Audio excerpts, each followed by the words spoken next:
तुम्हारा अन्नदाता, पग पग पर है संग तुम्हारे अन्नदाता। लहू किसानों का बन के पसीना सींचता है धरती का सीना। मेहनत का तेरी हक दिलवाने, नई तकनीक नई खोज बताने। पशुधन को गुणवान बनाना, पौध सुरक्षा को सिखलाना, खेती के सब गुर समझाने, भारत का सरताज बनाने। आठों पहर है संग तुम्हारे अन्नदाता, अन्नदाता। नमस्कार, मैं हूं आपके साथ विभा उपाध्याय और आप सभी दर्शकों का अन्नदाता कार्यक्रम में स्वागत करती हूं। हमारे देश का किसान जन का पोषक है, वो श्रम का देवता है, अन्नदाता है। उसमें ही भारत की आत्मा निवास करती है और ऐसे ही किसानों की प्रगति के लिए हम खेती बाड़ी से जुड़ी हुई बहुत सी नई लाभकारी जानकारियां हर रोज सुबह लेकर आते हैं। तो चलिए कार्यक्रम शुरू करने से पहले देखते हैं क्या है आज के अन्नदाता में। अधिक उपज के लिए करें कद्दू की उन्नत तकनीक से खेती।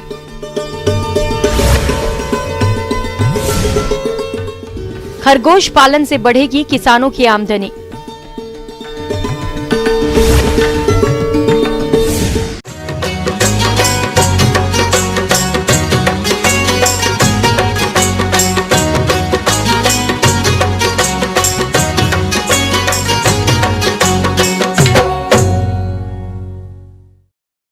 देश में किसान अब कम वक्त में ज्यादा मुनाफा देने वाले फसलों की खेती को ज्यादा तरजीह देने लगे हैं। कद्दू भी इसी तरह की एक फसल है। इसकी खेती कर किसान कम समय में अच्छा मुनाफा कमा सकते हैं। तो आप कैसे करें इस समय कद्दू की उन्नत तकनीक से खेती, इस बारे में जानकारी के लिए देखिए हमारी ये खास रिपोर्ट।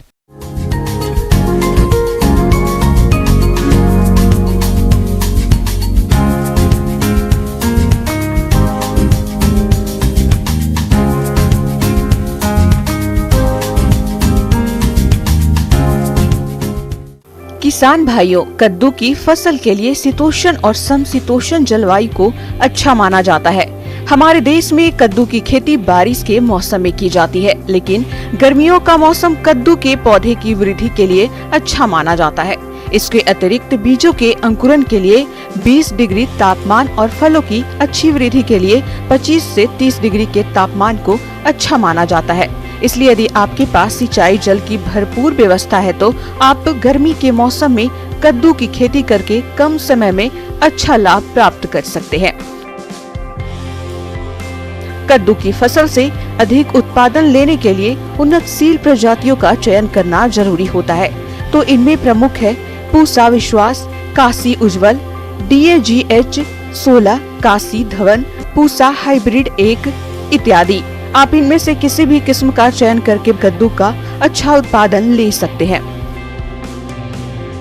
कद्दू की खेती को करने के लिए उचित जल निकासी वाली उपजाऊ मिट्टी की आवश्यकता होती है। कद्दू की फसल की अच्छी वृद्धि के लिए गर्म और आर्द्र दोनों ही जलवायु को उपयुक्त माना जाता है। इसकी फसल में अधिक पानी की आवश्यकता होती है, लेकिन अधिक जल भराव वाली भूमि को इसकी खेती के लिए उपयुक्त नहीं समझा जाता। कद्दू की अच्छी फसल के लिए जमीन का pH मान 5 से 7 के मध्य होना चाहिए। कद्दू की फसल को खेत में लगाने से पहले खेत को अच्छी तरह से तैयार कर लेना चाहिए। इसके लिए सबसे पहले खेत की अच्छी तरह से गहरी जुताई कर देनी चाहिए। इसके बाद कल्टीवेटर से खेत की जुताई कर मिट्टी को भुरभुरा कर लिया जाता है। उसके बाद कुछ दिनों के लिए खेत को ऐसे ही छोड़ दे ताकि मिट्टी में अच्छी तरह से धूप लग सके। फिर आप खेत में पुरानी गोबर की खाद को डालकर अच्छे से मिट्टी में मिलाएं। खाद को ठीक से मिट्टी में मिलाने के बाद पाटा लगवाकर भूमि को समतल बना लेना चाहिए। यदि आप कद्दू के पौधे से अच्छी पैदावार प्राप्त करना चाहते हैं तो उसके लिए आपको रासायनिक उर्वरक देने की आवश्यकता होती है। इसके लिए नाइट्रोजन 40 किलोग्राम, फास्फोरस 50 किलोग्राम और पोटास 50 किलोग्राम प्रति हेक्टेयर के हिसाब से खेत तैयार करते समय उपयोग करें। उसके बाद 40 किलो नाइट्रोजन को खड़ी फसल में सिंचाई करते समय 2 बार देना चाहिए। कद्दू के बीजों की रोपाई पर्वतीय क्षेत्रों में मार्च या अप्रैल के महीनों में की जाती है और वहां स्थान जहां सिंचाई कम की जाती है वह इसके लिए बीजों की रोपाई को बारिश के मौसम में जून में करते हैं। इसके अतिरिक्त भारत में कई क्षेत्रों में इसे अगस्त माह में उगाया जाता है। कद्दू के बीजों की रोपाई को किसान अपने हाथ से ही करते हैं। 1 हेक्टेयर के खेत में तकरीबन 3 से 4 किलो बीजों की आवश्यकता होती है। बीजों को खेत में लगाने से पहले उन्हें थीरम या मैकोजेब की उचित मात्रा का घोल बनाकर उपचारित कर लेना चाहिए। इसके बाद इन बीजों को खेत में तैयार की गई क्यारियों के बीच में तकरीबन 4 से 5 मीटर की दूरी होनी चाहिए। वही रोपाई किए गए बीजों के मध्य तकरीबन 1 से 1.5 फीट की दूरी रखें। इसमें पौधे के विकसित होने में आसानी होगी। कद्दू के पौधे में बीजों के अंकुरन के लिए सिंचाई की आवश्यकता होती है। पर्याप्त मात्रा में सिंचाई होने पर ही इसके पौधे पर लगने वाले फल अच्छे से विकास कर पाते हैं। कद्दू के खेत में नमी को बरकरार रखने के लिए बीज रोपाई के 3 से 4 दिन के अंतराल में सिंचाई करने की आवश्यकता होती है। गर्मियों के मौसम में इसके पौधे को सप्ताह में 1 बार पानी देना जरूरी होता है। कद्दू के पौधे का फैलाव बेल के रूप में होता है, इसलिए इसके पौधे को खरपतवार नियंत्रण की अधिक आवश्यकता होती है। इसके पौधे को 2 से 3 निराई गुड़ाई की आवश्यकता होती है। इसकी पहली गुड़ाई को बीज रोपाई के तकरीबन 20 से 25 दिन बाद करना चाहिए और दूसरी निराई गुड़ाई को 40 से 50 दिन के मध्य करना चाहिए। इसके साथ गुड़ाई के समय पौधों की जड़ों पर मिट्टी को चढ़ा देना चाहिए। कद्दू के पौधों में रासायनिक विधि से खरपतवार नियंत्रण के लिए बीज रोपाई के पश्चात बाशालीन की उचित मात्रा का छिड़काव करना चाहिए। तो किसान भाइयों, इन बताई गई बातों को ध्यान में रखते हुए यदि गर्मी के मौसम में कद्दू की खेती करते हैं तो आपको आने वाले समय में अधिक उत्पादन की प्राप्ति होगी। किसान भाइयों, अब लेते हैं एक छोटा सा ब्रेक।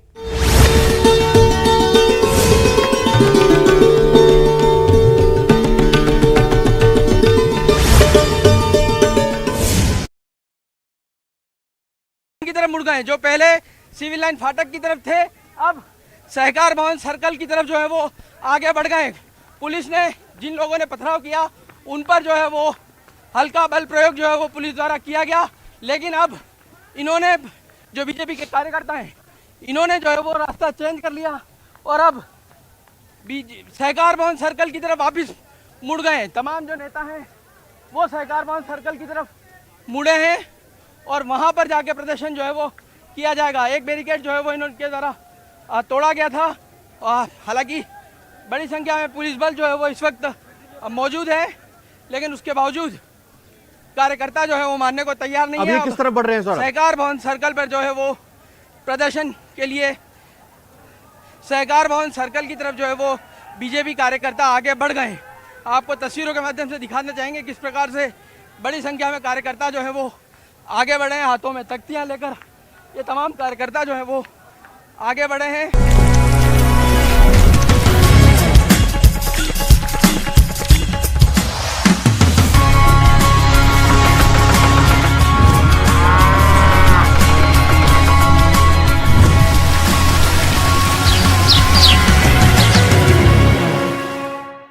ब्रेक के बाद आप सभी दर्शकों का अन्नदाता में स्वागत है।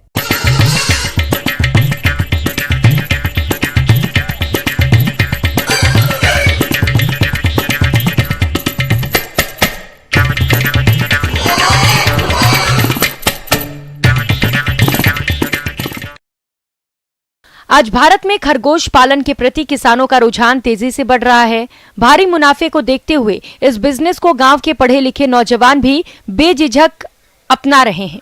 खासकर छोटे और मझोले किसान इस बिजनेस को करके अच्छा खासा मुनाफा कमा सकते हैं। तो आप किस प्रकार से करें खरगोश पालन, आइए इस बारे में जानते हैं पशु वैज्ञानिक डॉक्टर रविंद्र मोहन मिश्रा से।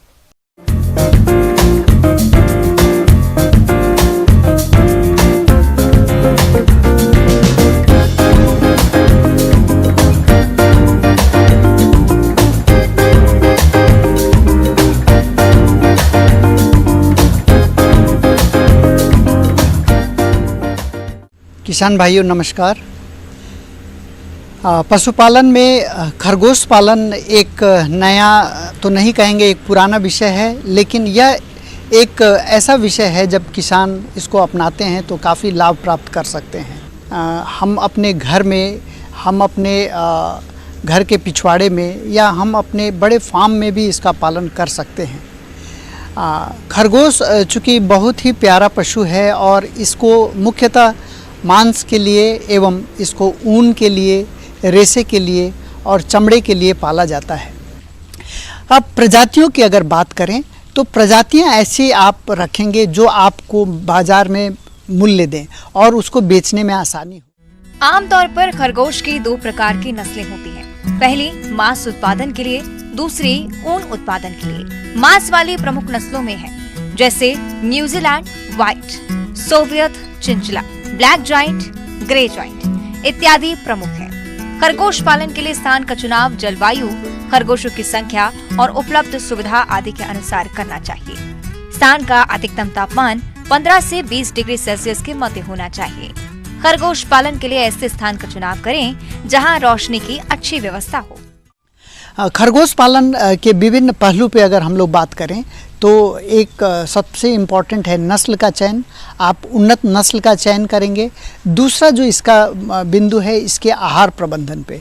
आहार प्रबंधन में आप किचन वेस्ट, वेजिटेबल्स अगर आप खेती करते हैं तो वेजिटेबल वेस्ट, साग सब्जियों का जो बाई प्रोडक्ट है या जो वेस्टेज है उसका हम लोग इसमें शामिल कर सकते हैं। फ्रूट्स फल शामिल कर सकते हैं। अनाज भी देना आवश्यक होता है तो कंसंट्रेट यानी दाना मिश्रण भी हम लोग इसको इसके आहार में 30 से 40% तक रखें तो उसका प्रदर्शन, उसका ग्रोथ अच्छा प्राप्त होगा। और उसके अलावे खनिज लवण मिश्रण और विटामिन्स और मिनरल मिक्सर्स के साथ का भी आप प्रयोग करेंगे।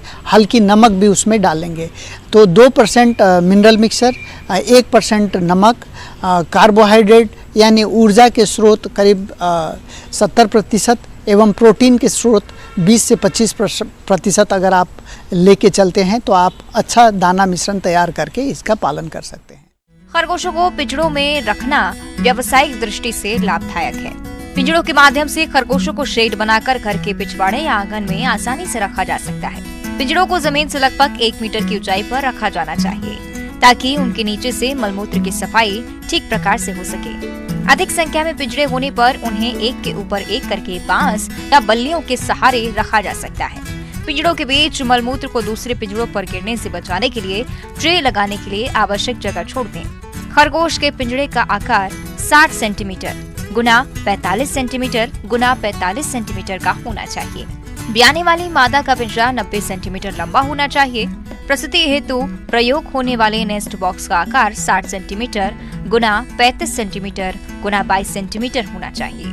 इस प्रकार के प्रबंध व्यवस्था से खरगोशों को कम स्थान में रखकर उनकी देखभाल अच्छी तरह से की जा सकती है। इनके प्रजनन से संबंधित अगर हम बात करें तो इसमें 5 से 6 मादी खरगोश के ऊपर एक नर खरगोश पर्याप्त होता है जो अच्छा ब्रीडिंग दे सकता है। एक मादी खरगोश चूँकि उसका गर्भाकाल काफ़ी छोटा होता है, वो 1 महीने का उसका गर्भाकाल होता है, 30 से 32 दिन का गर्भाकाल में बहुत अच्छा बच्चा देती हैं। 6 से 12 बच्चा देने का उसका एक रेंज है जो औसतन 8 से 10 बच्चे देती है। व्यावसायिक स्तर पर खरगोश पालन में प्रजनन व्यवस्था का विशेष महत्व होता है। एक खरगोश का गर्भकाल 30 से 32 दिन का होता है तथा प्रसव के दूसरे दिन ही मादा खरगोश को पुनः गर्भित करवाया जा सकता है। परंतु सामान्य दशा में मादा खरगोश से बच्चों को अलग करने के उपरांत ही पुनः गर्भित करवाना चाहिए। इस प्रकार एक मादा खरगोश से एक वर्ष 4 से 6 बार बच्चे प्राप्त कर सकते हैं तथा प्रत्येक ब्यात में 6 से 8 बच्चे प्राप्त किए जा सकते हैं। खरगोश 6 से 7 माह के बाद प्रजनन कराने लायक हो जाते हैं। प्रजनन सुबह व शाम के शांत वातावरण में ही करना चाहिए।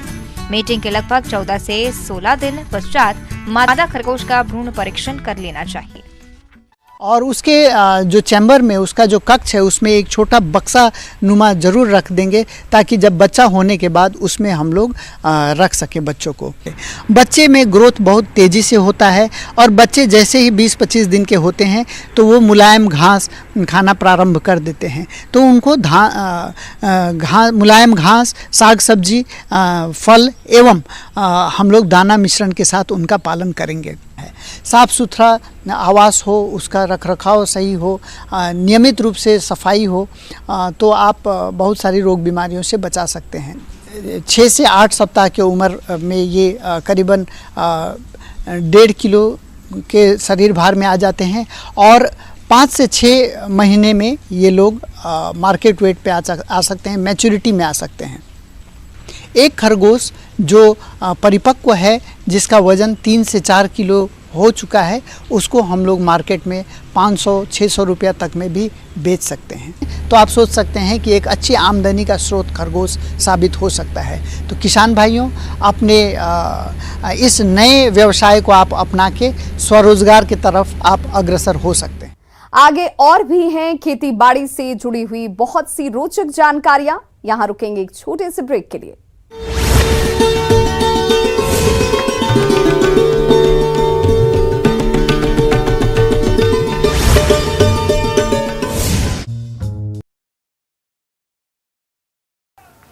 क्योंकि देखिए दोनों तरफ सिविल लाइन सर्कल फाटक हो या फिर सहकार भवन सर्कल, दोनों तरफ पुलिस ने जो है वो भारी मात्रा में पुलिस बल तैनात किया था।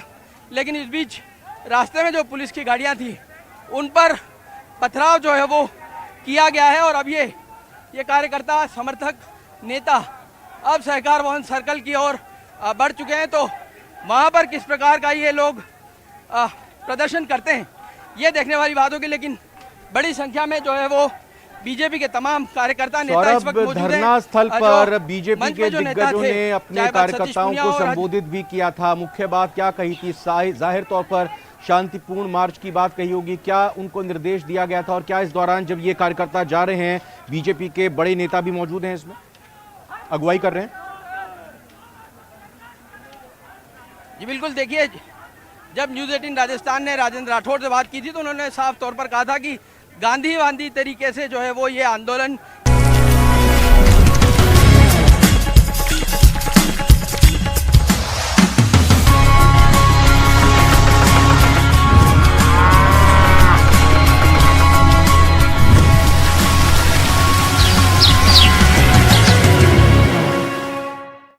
ब्रेक के बाद एक बार फिर से आप सभी दर्शकों का अन्नदाता कार्यक्रम में स्वागत है।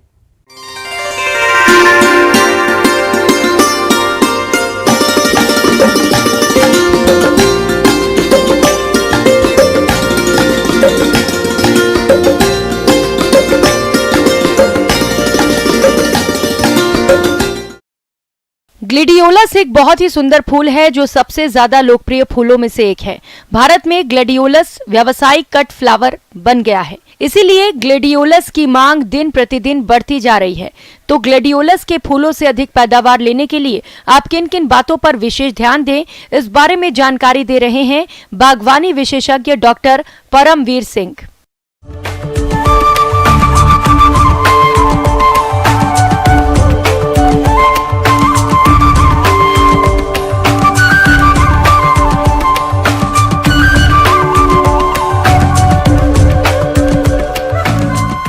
आज हम बात करेंगे ग्लेडियोलस की खेती।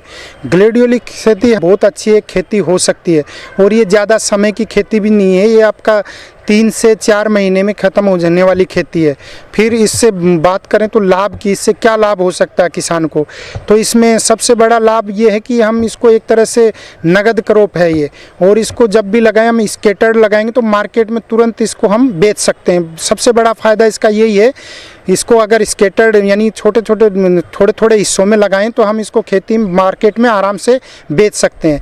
इसके अलावा इसका जो कट स्पाइक है उसको बेचने के अलावा बल्ब जो इसका कॉर्म्स बोलते हैं इसको, यानी बल्ब साइज में बना होता है उसको कॉर्म बोलते हैं, तो वो भी मार्केट में अच्छा मुनाफा देता है। तो इसमें फूल से यानी कि आम से आम गुट्ठी के दाम भी इसमें है। जैसे फूलों से आप पैसा ले लेंगे, उसके अलावा आप जो कॉर्म निकलेंगे उससे भी पैसा कमा सकते हैं। जो है अलग अलग क्षेत्र के अनुसार इसमें फर्टिलाइज़र दिया जाता है। जैसे नॉर्मल जो नॉर्थ इंडिया के लिए है 300 200 200 kg NPK है। बस ध्यान रखना है आपको, जो नाइट्रोजन है वो आपको आधा देना है खेत की तैयारी के टाइम, जो आधा बचता है उसको आपको देना है आपके दूसरे स्प्लिट डोज में, यानी कि 30 से 35 दिन में, और एक दूसरा 60 से 70 दिन के बीच में 2 स्प्लिट में देंगे। ग्लेडियोलस में पानी की आवश्यकता जलवायु पर निर्भर करती है। ग्लेडियोलस की फसल के लिए भूमि में पर्याप्त मात्रा में नमी होनी चाहिए। इसके अलावा ग्लेडियोलस में 6 से 7 दिन के अंतराल में पानी दें। जब पौधे में चौथी पत्ती बनती है उस समय स्पाइक की लंबाई बढ़ती है, इसलिए इस समय पानी की ज्यादा आवश्यकता होने के कारण सिंचाई का विशेष ध्यान रखें। उसके बाद आपका आता है इसमें अर्थिंग अप। जैसे आपने लाइन से खेती लगाया है जो बल्ब को, उसमें 35 से 40 दिन बाद अर्थिंग अप, यानी कि मिट्टी चढ़ाना। जैसे आलू में मिट्टी चढ़ाते हैं उसी तरह से इसमें मिट्टी चढ़ा देते हैं, जिससे कि आपका एक तो नंबर ऑफ जो बल्ब्स बनेंगे वो ज़्यादा बनेंगे, और दूसरा जो स्पाइक है उसको आपको सपोर्ट मिलेगा, जिससे कि स्पाइक आपका नीचे गिरेगा नहीं। इस तरह से आप इसकी खेती कर सकते हैं। उसके बाद आती है बात सिंचाई की। तो सिंचाई में हमको ध्यान रखना है, इसको 8 से 10 दिन के इंटरवल पे हम इसकी सिंचाई करें। उसके बाद इसमें जो स्पाइक आना स्टार्ट होता है, स्पाइक जो है आपका 70 से 90 दिन में स्पाइक निकलना स्टार्ट होता है। उसके बाद उसमें फ्लोरेट्स आते हैं, तो लगभग ये आपका 90 से 120 दिन में आपका काटने लायक, यानी खेती के लिए हार्वेस्ट करने के लिए स्पाइक तैयार हो जाता है। ग्लेडियोलस से गुणवत्ता युक्त और ज्यादा उत्पादन प्राप्त करने के लिए जरूरी है कि फसल में समय पर खरपतवार प्रबंध करें। इसके लिए फसल अवधि के दौरान लगभग 4 से 5 बार निराई गुड़ाई करनी पड़ती है तथा निराई गुड़ाई करते समय पौधों के आसपास 10 सेंटीमीटर ऊपर तक मिट्टी चढ़ा दें, जिससे पौधे गिरे नहीं और सीधे खड़े रहें। इस फसल में माहू और थ्रिप्स ग्लेडियोलस की फसल के प्रमुख कीट हैं। ये कीट मुख्य रूप से पौधे और पत्तियां तथा स्पाइक को हानि पहुंचाते हैं। यह कीट फसल को खेत तथा कंदों को भंडारण के समय भी हानि पहुंचाते हैं। इस कीट को नियंत्रण करने के लिए डाइमिथोएट का 2 मिलीलीटर प्रति लीटर के हिसाब से पानी में घोलकर 10 दिन के अंतराल पर छिड़काव करना चाहिए। इस फसल में पिल्लू का प्रकोप भी होता है, जो कि पत्तियों के अलावा स्पाइक को काटकर खा जाता है। इसकी रोकथाम के लिए क्लोरोपाइरिफॉस 2 मिलीलीटर दवा प्रति लीटर पानी में घोलकर छिड़काव करें। ज़्यादा बीमारी और इंसेक्ट तो नहीं लगता है, पर कभी कभी इसमें आपका बल्ब रोटिंग होता है, और उसके अलावा इसमें विल्टिंग आता है, सूखना स्टार्ट होता है, वो भी फंगस की वजह से होता है। तो ये है, बाकी उसमें कोई सीरियस बीमारी लगती नहीं है। फिर बात आती है हार्वेस्टिंग करने की। तो काटते समय कैसे, किस तरह के फूल को हम काटेंगे, तो आपको ध्यान रखना है। जब हमको अगर नज़दीक के मार्केट में बेचना है, तो जब फर्स्ट फ्लोरेट, नीचे वाला जब पहला फ्लोरेट, क्योंकि इसमें जो है आपका 8 से लेके 16-18 तक भी फ्लोरेट आएंगे एक स्टिक, यानी कि एक स्टिक को जो स्पाइक है हम उसको स्टिक बोलते हैं, उसमें आप 8 से लेके 16-18 तक, वो डिपेंड करता है कौन सी किस्म लगा रहे हैं, उस पर फ्लोरेट मिलते हैं। तो नीचे का जो फर्स्ट फ्लोरेट है वो अगर ओपन हो जाए तो उस टाइम उसको हार्वेस्ट कर लेंगे। हार्वेस्ट करते समय ध्यान रखना है आपको 8 से 10 सेंटीमीटर की हाइट पर काटना है, क्योंकि आपका स्पाइक काटने के बाद बल्ब अंदर रहता है, बल्ब बनता है। बल्ब बनने के लिए टाइम चाहिए, इसलिए हम उसको ज़मीन से सटा कर नहीं काटते, उसको 8 से 10 सेंटीमीटर पे काटते हैं। उसके बाद उसको छोड़ देते हैं और इस स्पाइक को मार्केट में बेच देते हैं। अगर हमको दूर मार्केट में, मान लीजिए आपके पास बड़ी खेती है और दूर मार्केट में बेचना है, तो जब नीचे के 2 फ्लोरेट में कलर दिखने लगे, यानी कलर शो स्टेज बोलते हैं हम उसको, उस टाइम उसको हार्वेस्ट करना है। आप इसमें काटेंगे तो एक आपका जो है 1 से 4 आपका स्पाइक्स एक पौधे से मिलते हैं। तो हम इस हिसाब से इसमें 2.5 से 4 के आसपास आपका लाख स्पाइक्स 1 हेक्टेयर से इसमें प्राप्त होते हैं। और इसका मार्केट जो है मिनिमम 5 रुपीज़ मिलता है, और अगर ऑफ सीजन में अगर फ्लोरिस्ट के पास जाएंगे तो इसका आपका 40 रुपये का भी एक स्टिक देता है जब ऑफ सीजन होता है। तो इसको आप आराम से इजीली खेती करके और इससे मुनाफा कमा सकते हैं।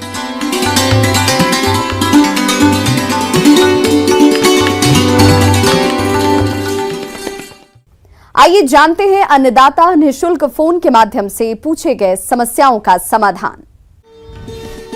अन्नदाता निःशुल्क फोन संपर्क सेवा के माध्यम से पूछे गए प्रश्नों में से आज हमने जिस प्रश्न को कार्यक्रम में शामिल किया है उसे पूछा है ग्राम लालपुरा, जिला दौसा के कृषक मुकेश कुमार ने। ये पावर टिलर मशीन के बारे में संपूर्ण जानकारी चाहते हैं। तो मुकेश कुमार जी आपकी जानकारी के लिए प्रस्तुत है कार्यक्रम का ये अंश।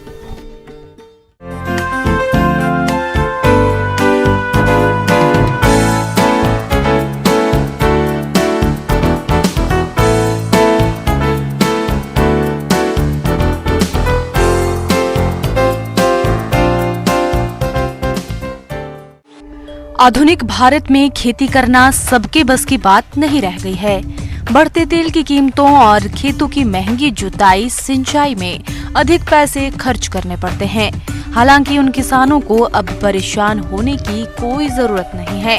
पावर टिलर किसानों के काम को बेहद हद तक आसान बना देता है। पावर टिलर भी एक बहुकार्यी कृषि यंत्र है। ये छोटे एवं मध्यम आकार के खेत वाले किसानों के लिए उपयुक्त है।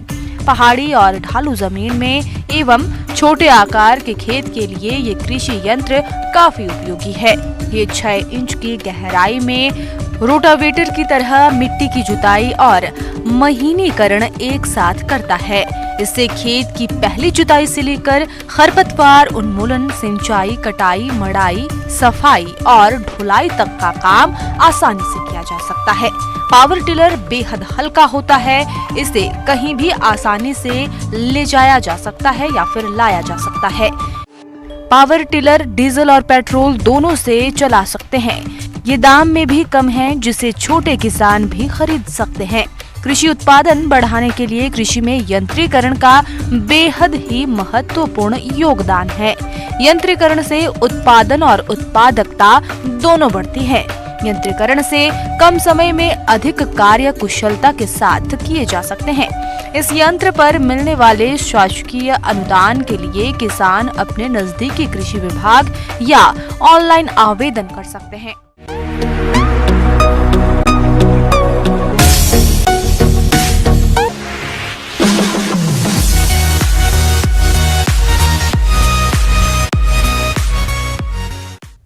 एक नजर डालते हैं राज्य के कुछ मंडियों के प्रमुख फसलों के बाजार भाव पर।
किसान भाइयों, कृषि संबंधित समस्या और सुझावों के लिए आप हमें इस पते पर संपर्क कर सकते हैं।